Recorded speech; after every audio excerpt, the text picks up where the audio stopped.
This is the Voice of Motown podcast. I'm Tyler Pepe. And I'm Braden Cork, and this is a WVU sports podcast by two suffering WVU fans. All right, today we are going to discuss the backyard brawl results and break down WVU's matchup against the Kansas Jayhawks. To help us do that is our buddy Brad Smith. Brad, welcome back and thanks for joining us. What's up, guys? I'm excited to be here. Thanks for coming on. Yeah, 100%. And, just a little teaser for you guys. We're going to be talking about Neal Brown's fourth down decision. And I got a feeling me and Brad don't see eye to eye on that. So stick around to hear our opinions on that. I have a feeling you're right, Tyler. I'm pretty positive you're right. So let's get right into it. Pitt defeats West Virginia 38-31 in the 105th edition of the Backyard Brawl. It's never easy to lose to a hated foe, but I gotta say, I saw a lot of things that were encouraging, and I think a lot of WVU fans agree with that. And, unfortunately, it turned into the same storyline for WVU. They played well, but they found a way to lose that game. So let's get into it, gentlemen. We're going to talk about the good, the bad, and the ugly with that. And let's start with a super positive note. C.J. Donaldson. Brad, what did you think about the true freshman's performance? Yeah, I mean, I thought he had some really great runs. To be honest, though, some of the holes that he had on his runs, it seemed like I could have gotten, 44 yards on that 44-yard run. But he ran over a couple of people, a couple of runs, and he looks like he's the real deal. And I hope we see a lot more of him in the coming days. Yeah, I was kind of surprised by the way that he broke out, just because, the coaches talked a lot about him during the before the season started, and it's hard to kind of tell whenever they're talking about things like that if they're just hyping someone up because he's going to play 5 downs a game, or if it's someone who's actually a legit threat. And being someone who came in as a tight end, I thought when they said running back, I was thinking H-back, not someone who's actually going to get handed the ball and run it. So I was really surprised with how effective he was. Even though the holes were big, he found a way to get through the hole, and his power was really a difference maker, especially against a Pitt front that's really good.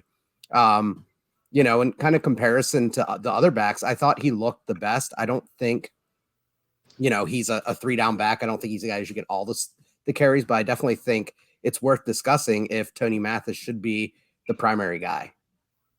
Yeah, Donaldson, he was in my things last week when we picked 3 things we're most excited to see in week 1, because the coaching staff just kept mentioning him. So I had a feeling they were at least going to give him a shot. And, every time he touched the ball, it was magical. So I felt like that was a big reason why he even got as many touches as he did. But he just checks all the boxes. He had good pass blocking. Every time he ran the ball, it seemed like he made a huge play. And there was even times where he would just let his blockers set up the gap. And so I think that showed a lot of intelligence as a runner for someone who was a tight end prior to this. But you do bring up a good point. A lot of people on social media are questioning whether he should get a majority of the touches when it comes to the running game. So, Brad, what do you think about that? No, I'd stick with Mathis for another game, see how it goes. I think he's earned that right. I don't know, man. What do you think? You think he could have gotten 6 inches on that 4th and 1, though? Well, possibly. There's a good chance. Okay. We'll dive into that later in our last segment. But I'm shocked. We're all in agreement. I thought you guys would lean towards CJ being the number 1 back against Kansas, but I'm with you. I'm okay with Tony Mathis getting at least half of the carries, if not more, because although I do want to see CJ Donaldson get an increase in touches against Kansas, it's not like Mathis played terrible. He still had 4.5 yards per carry, pretty much. He had a 23-yarder. And so it wasn't like he played bad. I feel like some of the fan base is overreacting a little too much. We don't want to put too much on a true freshman's shoulders, but I definitely want to see an increase in touches. What do you think, Brandon? Yeah, I agree. I want to see an increase in touches, and to kind of walk back on Tony Mathis real quick. I think he played better in the second half. But I would like it kind of to see it be a three-headed monster, because I do think Justin Johnson looked good out there, even though he didn't have the numbers.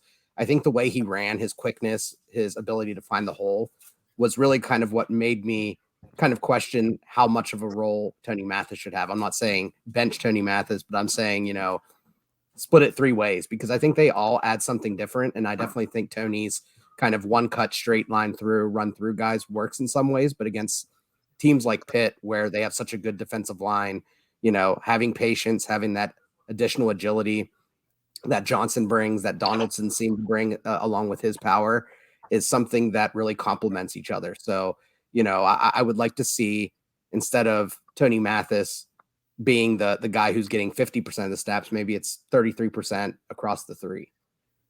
Yeah, I agree. I was looking at the PFF grades for this last game, and Donaldson had the highest grade of anyone on offense with an 81.9. Justin Johnson had a 62.7, and Tony Mathis was 62.3. So they all had great grades or not great, but good for that first game. And I like too that Donaldson was good in pass pro, because that was the one thing that it looked like in the game that Mathis was struggling with. I know during that last drive, Mathis was in pass pro, and he's the one who missed the assignment that got Daniel sacked for, what was it, a 10-yard loss, and kind of put us behind the 8 ball going into was it second and long when we really needed a first down. So, and that's fine. As a running back, you don't necessarily need to be a pass protector, but I think that kind of emphasizes the need to have three guys in there, kind of in there for different situations, different roles, and kind of lean heavier on someone who is better for the situation that you're in. Yeah, I'm with you guys 100%. Let us know what you guys think in the comments if you're listening to this. But let's move on to another big bright spot. We finally have a legit quarterback, JT Daniels. I mean, he was everything hyped up to be in the offseason, and you don't see that too often. Threw a catchable ball, doesn't hang on to it very long. I saw somewhere that he was pressured over 40% of the time in his dropbacks. And, he still had good stats, still scored 31 points against a tough Pitt defense, which, I mean, how many times did we crack 30 last year? So JT Daniels is just everything we hoped he would be. What do you think, Brad? Yeah. Can you imagine Jarrett Deggy in that game? That would have been a disaster. I watched the game again, and I could only find one or two like bad passes that he threw. And, those weren't even really terrible passes. The one where he threw it up, where he was getting pressured and he threw it up, and Bryce ford-wheaton made that miraculous catch, that was probably his worst pass of the game. But overall, I just thought he was spectacular. Yeah, I mean, I think he was the best quarterback in the game. I know the numbers don't show it, but when you look at the way they played, JT Daniels made the offense better. You talked about the pressure rate. I mean, and Daniels made sure that up until that last drive, he only got sacked once. They got two more on that final drive, but that was because how quick he was, his ability to navigate the pocket. He was stepping up. His pocket presence was incredible. His intelligence was great. And then you kind of saw what happened with Slovis on the drive before their drive that they had to go to tie the game, where you got pressure on him and he was running all over the field. He didn't know what to do. He was making mistakes. And even though the numbers don't show that Slovis was inferior to Daniels, I honestly think that JT Daniels was the better quarterback in that game. Yeah, that's the other thing too. It's not like Daniels is known for his legs, but anytime he was able to get out of the pocket, he still threw a beautiful pass. He had a good one to the tight end. He had, I think, another good one to either Prather or ford-wheaton. And so that's fantastic to see. It's not like we need him breaking off for a 20-yard run, but if he's able to get out of the pocket and still throw a pretty pass, then, I mean, that's exactly what we were missing last year. And I'm going to go... Here's my hot take. I think he might be the most accurate passer for WVU in the 21st century. Ooh. You could definitely make that argument for sure. I mean, Will Greer's up there, but he was also known for throwing his fair share of interceptions. And even though Geno Smith, is probably the most prolific passer we've had in the 21st century, he was known to have one get away from him here and there. Obviously, Daniels only played one game for us, but he's in the conversation without a doubt. Yeah, I mean, the way that he throws the ball to where only that guy can get it is unbelievably impressive to me. I don't know, guys. I'm going Deggy. Hot Take City. There you go. No, but how many points will we have scored at Pitt with Deggy this year? What do you guys think? Honestly, I don't think we would have cracked 20, and that's not me just ragging on Daggy, but I mean, that's only 2 less touchdowns, and we obviously wouldn't have scored in the 30s. That's for damn sure. I just can't imagine him under that pressure. I think he would have just absolutely crumbled. I agree. Yeah, I mean, can't argue that. Not to pile on. So, moving on. Hey, he was 1 for 1 this weekend. Did you see that? I did. 11 yards. That's right. 100%, baby. All right, so let's move on. We're going to talk about Bryce Ford-Wheaton a lot towards the end in one of our later segments, but I just want to give him a tip of the cap. He should definitely be in the pros for that game. Like I said, I don't want to dive too much into it because we'll talk about him a lot later, but I just feel horrible for him that he had easily the best game of his career, and he'll only be remembered for that one play. Yeah, 100%. I mean, I have a whole spiel I'm going to go on towards the end, so stay tuned, guys. It's going to be fun. I'm with you. So, another positive, though, our front seven, my God, they played well. I liked how the D line looked. Stills, Martin, Jefferson, they all looked like they're going to be a force this year, not only in run stopping, but I mean, they were getting in there pressuring and getting sacks. I just can't say enough about how the front seven played. The linebackers missed a few tackles here and there that we'll talk about more. But, man, I got to say, our front seven looks like they're going to be able to compete against everyone on our schedule. Yeah, Stills was everywhere. Jordan Jefferson looked great. Even Sean Martin, I saw show up several times and make several good plays. Jarrett Bartlett looked good. Yeah, I thought front seven looked outstanding. Yeah, and even Mike Lockhart had some nice plays in there, too. I mean, this defensive line is so deep. I know his name didn't really show up much, and I'm not going to try to pronounce his last name, but Eddie V, the kid out of Germany, I think he had a solid game. Just so many bodies we can throw out there. And, for the loss of Akeem Messidor, I think this was a big question mark of how it would shake out. But I mean, Jordan Jefferson stepping in there, and he's getting double teamed quite a bit now. I mean, he's bullying people because of his size and athleticism. And I think it really helps shore up those question marks that were left when Messidor left. And then, you guys already said it, Stills looks like if he can keep up playing at this level, could definitely be in the conversation for Big 12 Defensive Player of the Year for sure. I mean, I don't know if I should admit this or not, but Akeem Messidor, I didn't even think about us missing him until you just brought him up, which, I mean, probably speaks volumes about how well the other guys played, because I honestly forgot that we even lost him for this game. Definitely. All right. Well, if that's all you guys got for the defense, let's round out the pros talking about special teams. We like to include them on everything because they don't get a lot of love. But Ollie Straw, man, he played well. He averaged 41 yards on 6 punts, and 3 of those punts were deep into Pitt territory inside the 20s. So, I know punter's not a sexy position to talk about, but you know what? If you have a decent punter that can give you a good field position, that can definitely add a win or two throughout the season. So what do you guys think about Straw being our punter? Yeah, every time he took a snap on the punt, I was a little concerned because he was a freshman. It was such a big game. I was afraid he might fumble it or whatever. But, man, he really looked like a pro. He really put not only, handling that kind of pressure, but also all of his kicks were fantastic. I mean, he really booted it. So super proud of him in his first game. Yeah, I mean, I love that we have a good punter because, like you said, it can really flip games. And when you have someone who it seems like he has that natural ability to number one, kick within his coverage, so he's not booting it past what they can get there to, and the ball's arriving when his coverage is getting down there, and 2, pin that ball inside the 5 when he has the opportunity to. I mean, those are 2 things that we haven't had at WVU for years. And, it doesn't maybe look like he has the biggest leg we've ever had, but that precision goes a really long way. And I think, it's going to become a huge factor going forward. And it was a factor in the Pitt game, don't get me wrong. But it's going to be a huge plus for WVU when you have a punter who can consistently pin the opposition deep. Yeah, I'm with you. And it's not like we need a big leg like we've needed these past few years, because I feel like now we have an offense that can at least get you to around midfield, even if they do stall out. And so to have a guy who's got a precision leg like that, I mean, that's exactly what we need with the team we have built right now.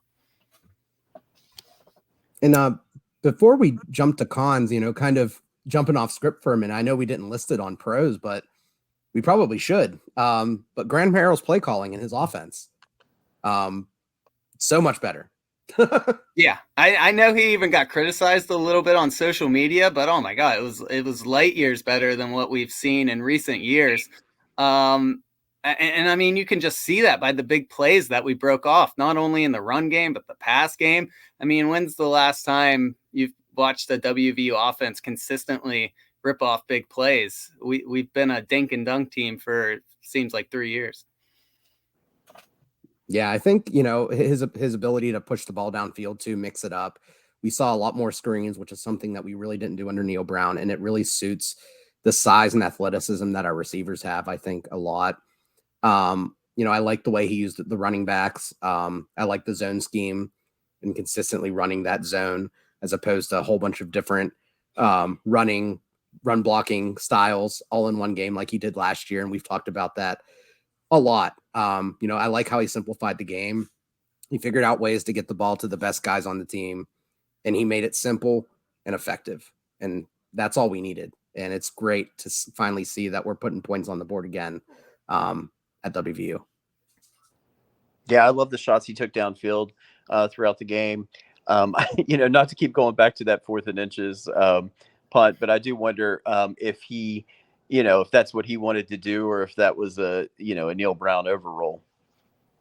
If I had to guess, that's probably a Neal Brown call. What do you think, Brandon?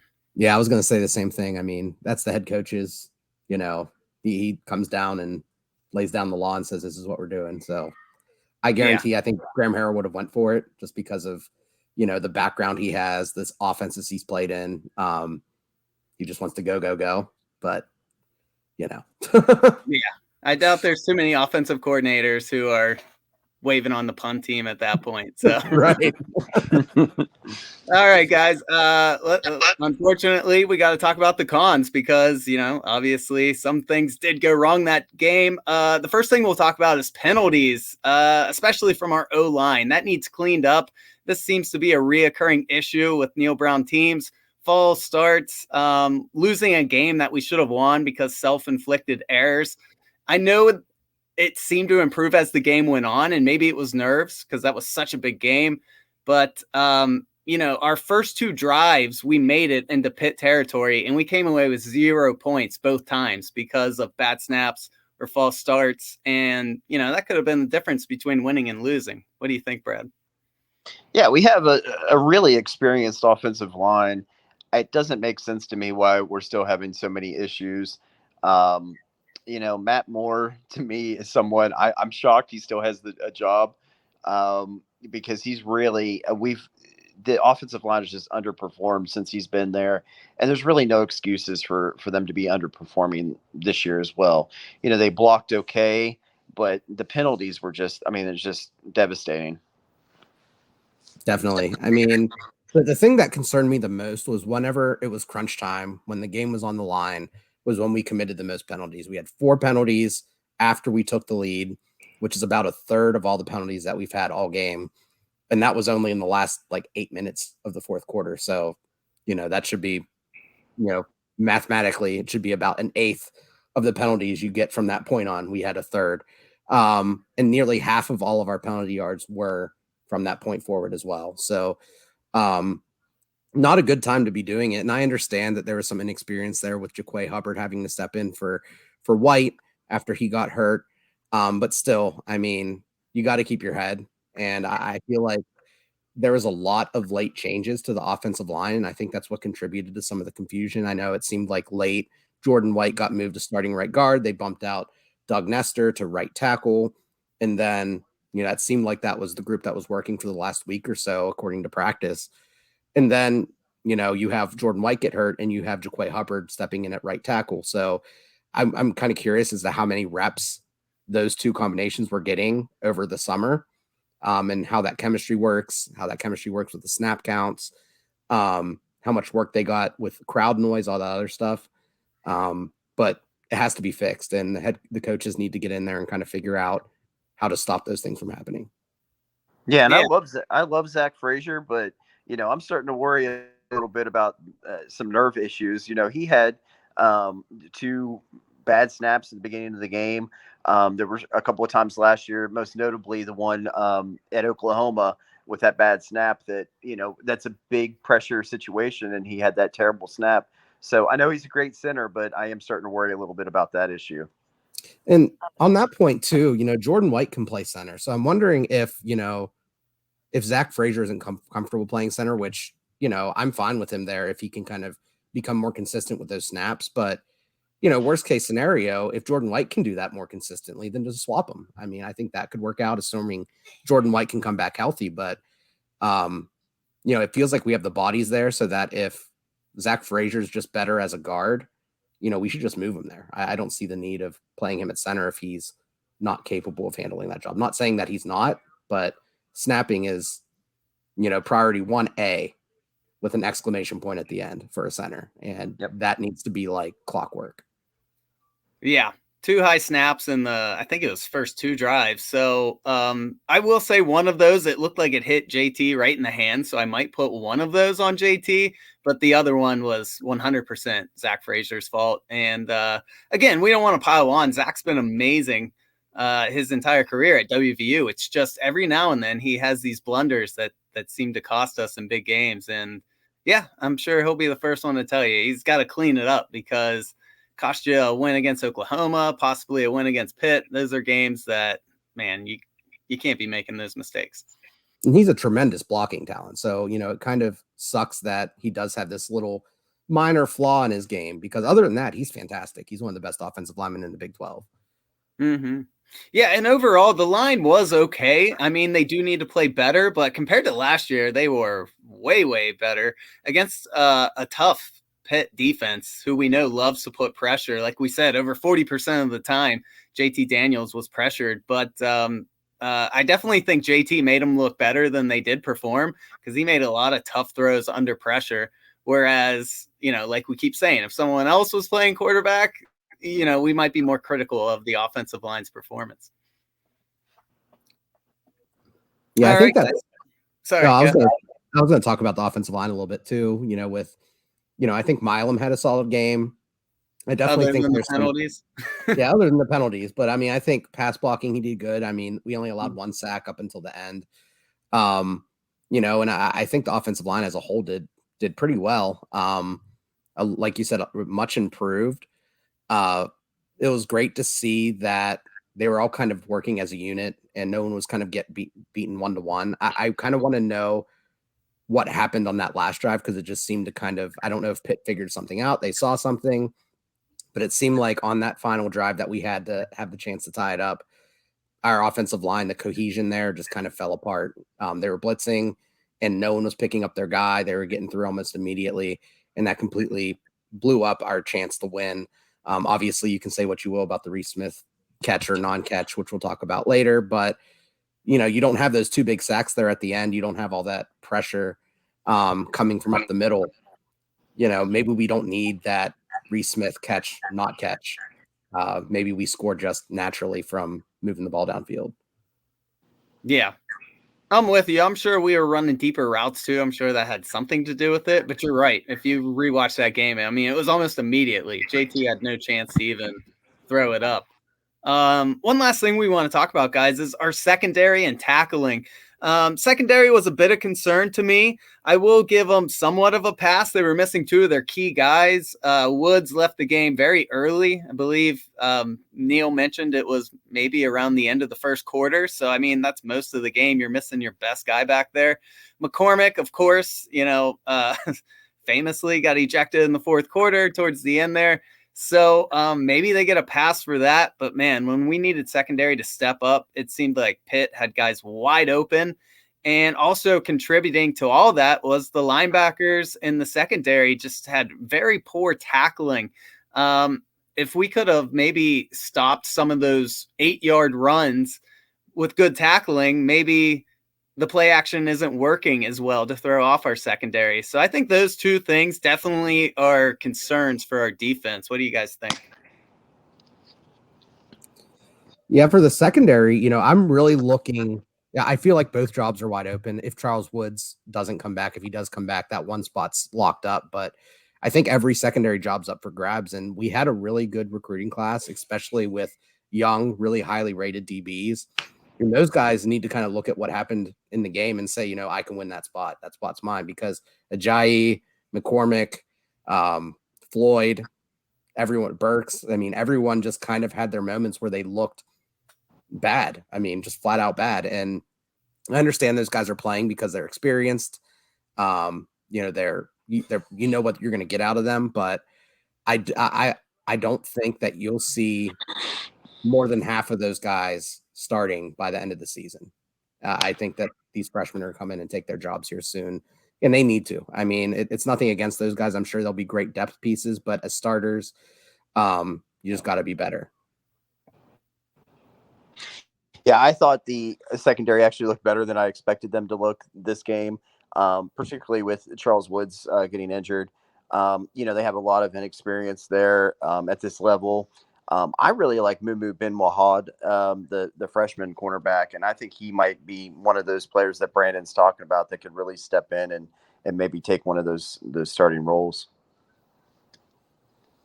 Yeah, and the one guy who really disappointed me was Aubry Burks, because all spring, all summer, even in the spring game, he looked like the guy. He looked like someone that he steps onto the field and he's ready to go. You have no worries about him, and he may end up developing into a superstar. And it seemed like he got kind of caught on a lot of plays, taking bad angles, not kind of coming down on certain routes. I just expected a little bit more from him because of how much I expected from him. And maybe that wasn't right because he is young and he is inexperienced, but he was the guy I was probably the most disappointed about. In terms of linebackers, I think Cope Joe he had his ups and downs in coverage, but I thought Lance Dixon was tremendous. I know he allowed a few catches, but man, he can stick to guys at that linebacker position. I know he was covering tight ends, slot receivers, and he was always right there by the ball, contesting the catch. Wasn't always breaking it up, but his coverage skills are unreal at the linebacker position. So he was one of the bright spots I really liked.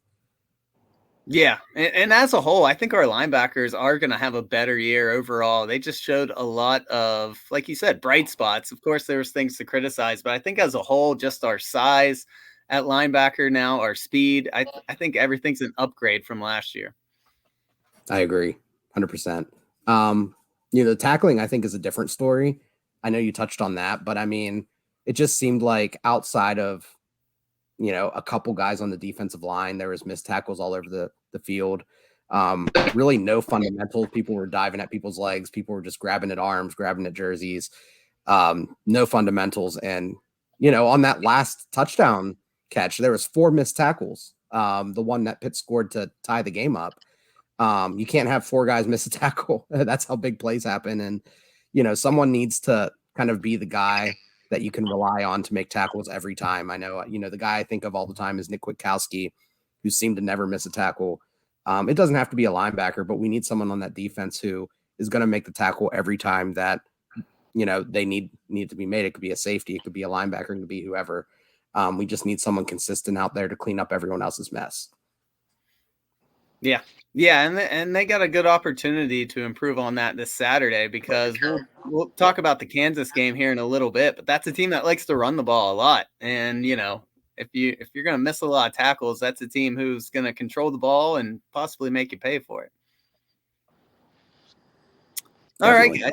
So we got a new segment here. It is called Mountaineer Nation's Most Wanted. Brandon, you want to tell us what this is all about? Sure. So, imagine you're in the Wild West. You are Mountaineer Nation, and there is a wanted poster up at your local saloon. So this weekly segment is going to be the faces that show up on those wanted posters that Mountaineer Nation wants the heads of. There's a reward sign. Maybe it's $100,000, $40,000, whatever's a lot of money to y'all. These are the people that we're going to talk about during this segment. And the first on our list is Bryce ford-wheaton, who infamously had that tip drop, whatever you want to call it, on that stop route on the that led to the pick six. Obviously a huge turning point in the game. And unfortunately, in my opinion, he's going to get a lot of flack for that. We talked about how tremendous his performance was this past week. And I think, people make mistakes, and I don't think you can really hold that against him. So what do you guys think about Bryce ford-wheaton, the drop that he had in contrast to the game that he had overall? Yeah, overall outstanding game. Yeah, overall outstanding game. I don't think anybody's going to hold that against him. I can't imagine anyone saying that, that cost the team the game. I really don't see that. It's just one of those fluke plays that, it wasn't something that cost the team the game. Yeah, unfortunately, it's the play that's going to show up on all the highlights for this game. But yeah, I mean, we're going to be his lawyer here and defend him. He looked like a bona fide true number one wide receiver, which was the biggest thing I took away from Bryce ford-wheaton. I mean, he looked amazing. He bailed JT Daniels out a couple times. You mentioned that duck that he just threw up early in the game, and he ran over and caught it. There was another time it seemed like the ball was just thrown up and Wheaton came down with it. So, I mean, the interception was definitely his fault. There's no way around that. But to me, the only reason WVU was even in the game was because of his two huge big catches on third down. So, you can't put the whole loss on him, because without him, you're not even in that position to win. Yeah, and I know I've seen a lot of people I was going to just say, it seems like there's a lot of people on the internet who seems to harp on the drops and how, people haven't been improving on their hands over the past few years. And I don't think that's right. Coming into the spring game, the thing I wanted to see Bryce ford-wheaton improve the most on was those 50-50 balls. And he did. I mean, he did it in the spring game, and I was happy about it, but still a little bit skeptical. And he just kind of proved that the work that he put in over the offseason translates into the game. We talked about all those contested catches, jumping up, getting the ball. He's doing the things that we all expected him to do a year or two ago. It's finally clicking, and, mistakes happen. I mean, who knows what was in his head after all those big hits he was taking, the two targeting calls that didn't go his way. One of them came after that, but still, that first one, probably wasn't, but still they were going after him. They were hitting him hard. And, when you have your back turned in that situation, you don't know what's coming from behind you. So maybe you heard footsteps, but I think rightfully so in some ways, because put yourself in his shoes. If you're there trying to make a big catch and guys have been headhunting you all game, you're going to flinch a little.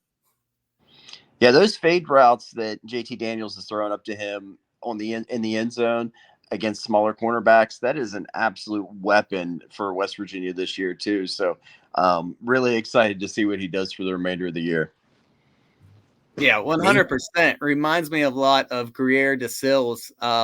I think he's going to be a huge red zone target this year, which is good to see, because honestly, I mean, who was our red zone targets past couple of years? It seemed like they just tried putting Letty Brown up the middle every play, and we didn't really have a threat on the outside. But this year, it seems like we do. For sure. And so on the most wanted list, I think Bryce ford-wheaton, there shouldn't be any blame on him. He's acquitted himself. He's been tremendous. That drop, don't give him a hard time about it. Let's take down that wanted poster sign. Let's do it. Next one.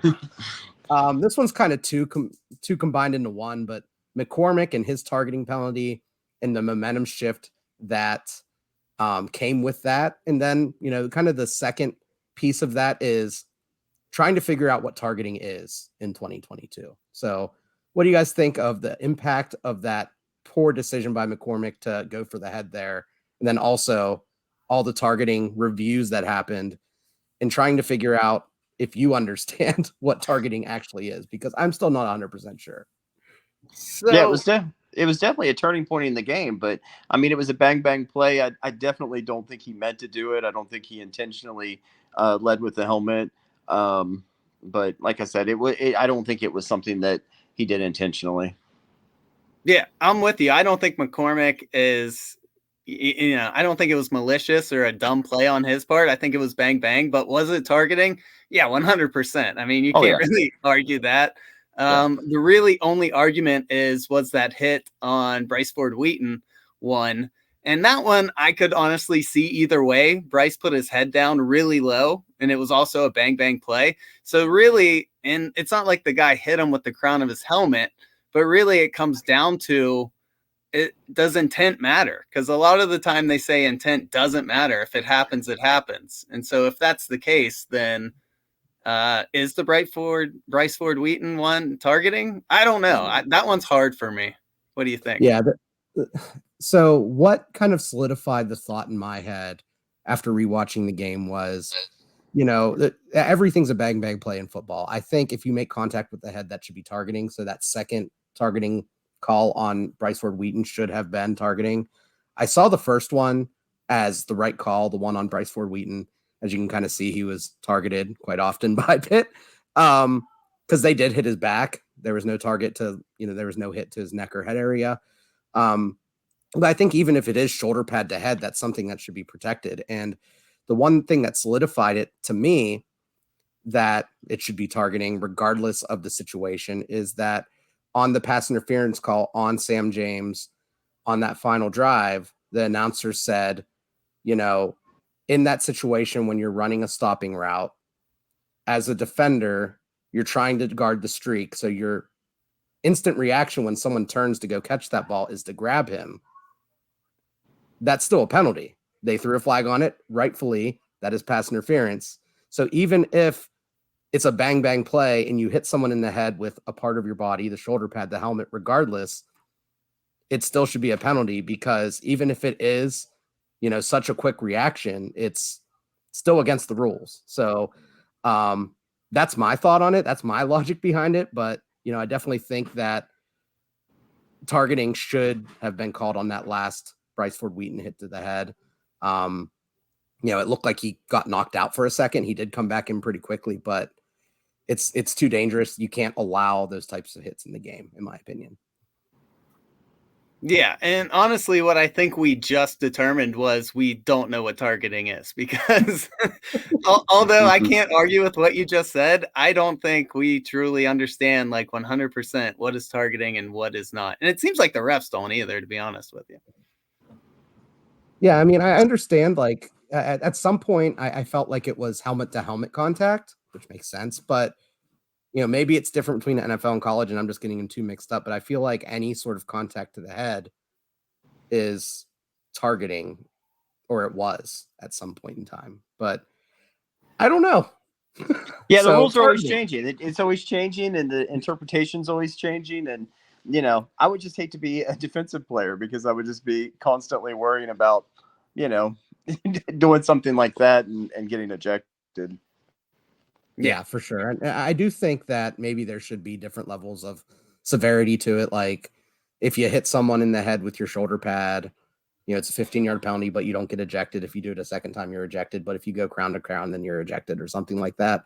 I think that allows for some of those bang bang moments that just kind of happen, but it still helps with player safety. But targeting is a necessary thing, I think, in the game. It's just, I think for McCormick's sake, you just got to be more careful in that situation. So, maybe we'll kind of leave the wanted poster halfway hanging, take out one of the nails and let it dangle there for a little bit. But for targeting as a whole, I think we should have a giant wanted poster for someone who understands the rule and can explain it to all of us. But on that McCormick play, honestly, Brandon, I think on replay, they could have looked back and said, this wasn't intentional. This was, it was a accidental head-to-head contact or helmet-to-helmet contact. And I don't think he should have been ejected from the game. Yeah, I think that's fair. I'm 100% with you. And they kept bringing that up on the broadcast was that they should have, intent. Should it have been 15 yards? Yeah. But should he have been thrown out? No, the problem is in college, they don't have the intent rule. It's just if you targeted, you're done, which I don't really agree with. Yeah, I agree with that. So the next one is probably the second most important moment of the game behind the Bryce ford-wheaton pick six is Reese Smith's catch, non-catch. So I'll leave it to you all to explain if you thought it should have been a catch, and since they called it a catch on the field, if they had enough evidence to overturn it on the replay. Yeah, I think as a West Virginia fan, I convinced myself that it was a catch. But the more that I saw it, I don't think there's any chance that that was a catch. I don't know how you could have possibly called that a catch. It was obviously moving around, and as far as the rules go, that is definitely it wasn't. There's just no way to call that a catch. Yeah, I'm with you. As far as the question is, was it a catch or wasn't it? No, it definitely wasn't. I think you're kind of lying to yourself if you're trying to make the argument that it was. I mean, everyone saw him drag it on the ground before he scooped it up and controlled it. My only issue is once again the consistency, and the refs on the previous drive called, or whatever drive it was, 2 drives before that, they called a catch for the Pitt tight end. And it wasn't the same exact play, but I definitely thought there was enough evidence to prove that that was not a catch. Now, that was on first down, but think about it. Pitt's driving, and they're behind at that point, and that would have been 2nd and 10, probably forcing Pitt into back-to-back passing situations, which WVU was pretty successful at on 2nd and 3rd down when Pitt was forced to throw it deep. So, although it might not seem like it was a huge call since it was 1st and 10, who knows? I mean, that really might have changed how Pitt's final drive went. Yeah, and I don't think there's any, I do have a problem with the consistency with how they're calling those things, but I do think that I do think the refs did a good job. I don't think that WVU fans, I know there's some murmurs out there that the refs were bad and that's why we lost. I think the refs did a fine job. I'm with you. I know Neal Brown mentioned in his press conference that he was kind of alluding to that, he doesn't know what a catch is, he doesn't know what targeting is, and he was kind of blaming the refs. I just think that was because of emotions. I would hope that he doesn't really think that that's the reason why they lost. I mean, WVU lost because they blew that game. It wasn't because of the refs. So I'm with you there. Yeah, he said in the press conference he didn't know what targeting was or what a catch was, or that's his job to know those things, and hopefully he does know what those things are. So yeah. I want to see Coach Brown owning up to his own mistakes, but like I said, maybe the emotions of the backyard brawl got to him and maybe it was still fresh, but I don't want to hear that from the head coach. Right. Yeah. I'm ripping down the refs wanted poster and, saying that wasn't a catch. I think it was a good call. I think we were all emotional at the time where, some people maybe without taking a second look got a little bit too emotional over things. And hopefully everyone can kind of see the reason now that the refs were good, for the situation they were in, the backyard brawl, they did a great job. The last wanted poster I have hanging up right now is Neal Brown's decision to punt on 4th down on 4th and 1 inside of Pitt's 50. I think they were inside the Pitt's 50. They were close. Mm-hmm. And when they were up by a score, and instead of going for the throat, he went and tried to lean on his defense. So what are your guys' thoughts? All you, Brad. You have the floor. Yeah, you guys know what I'm thinking. I wanted to see Neal Brown for once, put his foot on the throat of his opponent and just kill him. And he had the perfect opportunity there. I've seen some statistics say that, it was, I think, a 96% chance of winning if he went for it, and a 97% chance if he punted it. For that 1%, he had the opportunity to really put them away and win the game right there. And I just thought that was a gutless call to punt. I felt like he had an opportunity to really put them away right there. So the thing I kept asking myself is, was going for it a no-brainer? And that's the only reason I can, give Coach Brown a pass on that, because to me, it wasn't a no-brainer. Would Dana have went for it? Yeah. Aggressive coaches definitely would have went for that. And that's what we loved about Dana, because as a fan, you always want your coach to go for it in situations like that. But if you look at the scenario, WVU was up 7 with 6 minutes left. They pinned Pitt deep in their own territory. So after the punt, it wasn't like I was throwing my hands up saying that was a bad call. I feel like we're only saying that because it didn't work out, obviously. And I do like the fact that Neal Brown brought it up in his press conference. He was honest about it. He broke down the situation and what he was thinking. So I'm okay with the excuse. I'm not going to crucify him for it. If he would have went for it, would he have gotten it? I mean, there's a good chance. There's no guarantee. Pitt's tough, but yeah, there is a good chance he would have converted that. But here's my big thing. What if he goes for it, doesn't convert it, gives Pitt a short field, and then the fans are probably even harsher on him for doing that up 7 with not a lot of time left. So I always go back to the question, was it a no-brainer? I don't think it was. And because of that, I'll give him a pass. Does he need to get more, cutthroat and tough situations? Yeah. Yeah, he doesn't have to go full Holgerson, but he needs to be a little more aggressive. So I have 3 things. Number 1 is I could have swore for the longest time that, analytically speaking, basically if you're inside your opponent's 50 on 4th and 1, you should always go for it. I remember, at least in the NFL, them talking about that quite a bit. So, it kind of surprised me from Neal Brown's perspective, who, claims to be so analytically thinking and decision-making process, that it was actually better for the team to punt. That didn't really make sense to me, but I don't have the numbers in front of me. So whatever. Number 2 is that I think your decision-making should change based on the opponent that you're facing.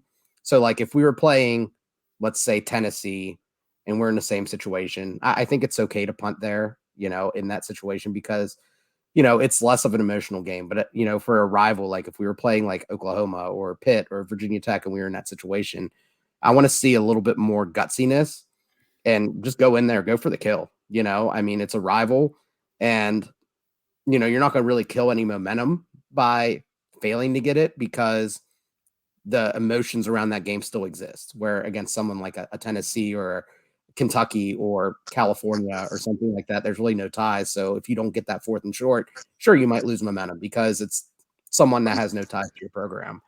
Number 3, and this is kind of a side effect of Neal Brown's decision, is that after we punted, it seemed like our defense got a little bit more conservative. It seemed like we were playing more kind of not prevent, but more kind of drop more guys back. We were blitzing less. We were putting less pressure on Slovis, where the drive before that, we were pressuring Slovis like crazy. We were blitzing, we were coming with different stunts. So if the plan was to punt and then just kind of run out the clock on Pitt by playing conservative, then I don't agree with that decision. If you're going to go out there, if you're going to punt, keep doing what's working and blitz more, get pressure on him. He's struggling with it. Keep going after him. So when you look at those 2 decisions, as one, I think you should have went for it. That's my decision on it. In the backyard brawl, you just don't punt in that situation. I don't think any other coach in America would have punted there. It was a 96% chance of winning at the time, and he converts that. Which, if you looked at the pictures of how far we had to go to get the first down, it looked like it was like not even 6 inches. It looked like it was like 6 millimeters. And to get that, I love that quarterback sneak play that we used to run, where the running back would kind of push the quarterback forward. I mean, that's automatic almost. That's almost 100% guaranteed that we get it. And if we get that first down, the game's over essentially. So I thought it was an absolutely terrible call, and I really think that's why we lost the game. Yeah, and another big thing is I saw someone bring up the point that if Daniels went under center, if you're trying to get him to jump, you're probably more likely to get him to jump with Daniels under center faking a sneak rather than just sitting back in shotgun. So yeah, I agree with you. I would like for Daniels to be under center in that situation and then just feel it out. Like he can get under center and see, well, if there's a gap, call hut. If there's not, let the clock run out. But if you're just going to go out there, sit and shotgun on 4th and 1 and try to get him to jump, I mean, you might as well just bring out the punt team. You're not going to get him to jump in that situation. And I don't think you need to run the ball in that situation. I think what you can do is, they have the box loaded. They're expecting it. Just throw a short little pass out to the flats. Throw something short over the middle where the linebackers are blitzing at. I mean, you could turn a 4th and 1 into a touchdown because Pitt's going to be stacking that middle trying to take away the run. So, I just kind of imagine in my head, if they go 4th and 1, you fake that handoff, dump something off quick over the middle. How hyped would the West Virginia fans be then? That would be the absolute best way to end the backyard brawl with a 2-score lead. Yeah. And the offensive line, the coaches have talked all summer about how great the offensive line is and how much better they've gotten. That's a great opportunity for Neal Brown to show that he trusts his offensive line and his offense to get 6 inches. And again, he just didn't do that. Yeah. So I think I'm going to keep the wanted poster up for that. I definitely think it's something that Neal Brown needs to atone for in future games. Maybe hang 50 or 60 on Kansas. And then, hopefully we can pull off some upsets this year with more aggressive play calling. So with that, I am done with my most wanted list. I love that segment, Brandon. I do. That was a good idea. So, good segue. Let's talk about the Kansas game. The Mountaineers take on the Kansas Jayhawks at 6:00 on Saturday in Morgantown. And Kansas is coming off of a 56-10 win over Tennessee Tech. Listen, I'm happy Kansas program is kind of on the upswing compared to recent years. It's always good to have stiff competition in the Big 12. So I'm glad they're not a doormat anymore.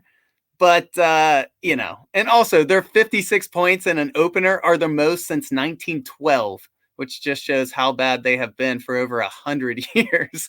But, they steamrolled Tennessee Tech, who I'm pretty sure was below 500 last year. So they're not even good for an FCS school. To me, that was a step above the blue and gold game in the spring. That doesn't show me a whole lot. And so what do you guys think about this Kansas game coming up? For me, I definitely, I think this is a win. I mean, I don't really see too much about Kansas that worries me other than Jaylen Daniels. I think that, he's really the X factor that could really, throw a knot in things if he has a tremendous game. And he's a great athlete. He's a solid quarterback. He's a playmaker, but the weapons around him, even though that they return a lot of players, they brought some transfers in. This was a group that offensively and defensively last year were among the bottom of the entire FBS. If you give, if you take a turd and you put some polish on it, it's still a turd. So that's my take on it. I have Kansas upsetting West Virginia this week. I think, I think if you look at their last 4 games, their last 3 games last year, they beat Texas in Austin in overtime. They almost beat TCU on the road last year, and then they barely lost to West Virginia at home. I think they're an up-and-coming program. I think West Virginia is going to be not mentally right after that Pitt game. I hope they're mentally right, but if they're not, I think that Kansas can easily pull the upset here. And I mean, I agree that I think Kansas is kind of on the upswing compared to where they were before. But kind of like what Brandon said, I think everything that they're good at is kind of in our favor. Like, let's break down their offense. First and foremost, Kansas likes to run the football, and they do have talented running backs. They have Devin Neal, they have Daniel Hishaw, and they like to run to set up Jaylen Daniels. However, like we talked about earlier, I like WVU's front 7 against their offensive line. I think they'll apply a lot of pressure, not only on the halfbacks, but I think when Daniels tries to play action and set up the pass, I think they're going to have him running around. But as we know, Jaylen Daniels can make plays with his feet. So I do think he'll escape a few times and hit our secondary. That's a little suspect for some long passes. But however, Kansas defense is not very good. They were dominating against Tennessee Tech, but as we said, that team's not good at all. I think they do have a talented defensive end, Lonnie Phelps, who came in from Miami, Ohio. He had 3 sacks last week. So he might make a play or two. But overall, this Kansas defense, I think, is a good matchup for WVU on offense. I think JT Daniels and company are going to have a huge day. So I'm not too worried about this game. What do you think, Brandon? Yeah, I want to say that, despite my turd comment, Lance Leipold, I think, has the program in the right direction. It's just, year 2 is a little bit too soon for me to kind of say that they have the personnel to really match up. He may make some coaching decisions that keeps the game closer than what we think, kind of like last year. But I think it's a completely different monster this year with JT Daniels and Graham Harrell's offense. It shouldn't be necessarily a low scoring game. But I could see something where it's like, 35-21 or something like that. I still think we win by 2 scores. I think the offense is just, we have too much to be shut down. I think that if they want double Bryce ford-wheaton, that's going to open things up for other guys. And I think this is a game that I really want to see those second and third receivers really kind of step up, because we didn't see too much of Sam James. We saw some, but we didn't see enough Caden Prather. And I even made a comment to you, Tyler, during the game after Caden Prather had a 21-yard catch on that screenplay. I'm like, there he is, West Virginia's number 1 wide receiver. I'm unbelievably believing in Caden Prather and how good he can be. So I'm hoping this can be a tune-up game so he can have a big game, kind of get a big 2 going out there with JT Daniels. I think their defense is okay, but I think they have too many holes. I do think Jalen Daniels will have a solid game. I do see Kansas continuing trying to run the ball more, probably a lot of zone read, just so they can kind of control the clock and at least put them in a situation to maybe keep the game close. But if Kansas just wants to go full shootout, I don't think this is going to go well for Lance Leipold and the Kansas Jayhawks. Yeah, I'm with you. Brad, do you have a prediction for what the score will be and how it'll play out? Yeah, I'll go 35-28. I'll take Kansas. Okay. I think we're in the same, all 3 of us, I think we're about in the same range as far as it's going to be high scoring. The way I see it playing out, it's a 6:00 game in Morgantown. I think that helps WVU a lot. I think their fans will be filled with excitement because of the potential that they saw in the Pitt game. I think we're hyped for this team. Whereas, the last few years, we weren't always hyped to see WVU's offense. But I think fans are going to be pumped. I think they're going to be loud.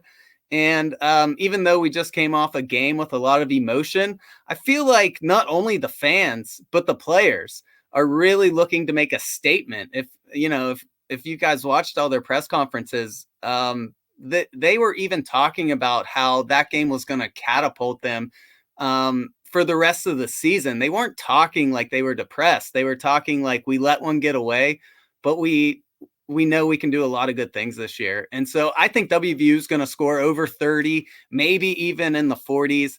And I think they hold Kansas to somewhere in the 20s. And so I'm predicting easily a double-digit win for WVU. And I really hope so, because, I think this is a game where, we talked about Neal Brown's aggressiveness. He can't play this game close to his chest. He can't play to keep things in control. He needs to just put his foot on the gas and go. That there's no reason against Kansas to play conservative. Just go out there and play. I think you have to have confidence in your players, confidence in your coordinators to just, win the game for you. And I don't think Kansas will be able to keep up.